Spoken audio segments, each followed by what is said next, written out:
Just imagine, where you are standing right now on the railroad bridge. Over 100 years ago, the river was alive with logs and workers sorting the logs for each mill on the lake.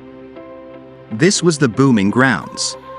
Lumberjacks cut during the winter months, stacked the logs on the river banks until spring, then dropped the logs in the river during the spring thaws and floated them down the river.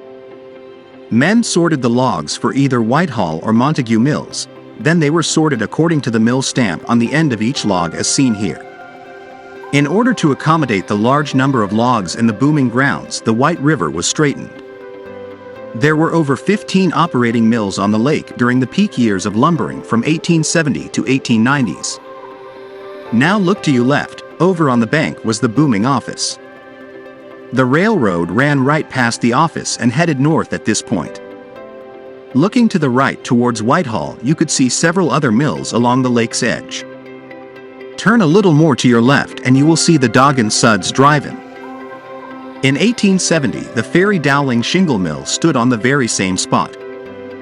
Back then, the mills were powered with steam engines to run the saws. Just to the left of the Ferry Shingle Mill, you can see the Causeway Bridge between Whitehall and Montague. Back in the lumbering days, it was a swing bridge to allow boats to pull up and get a raft of logs to be towed to other mills on the lake. If you look closely, you can see the booming grounds extending into White Lake.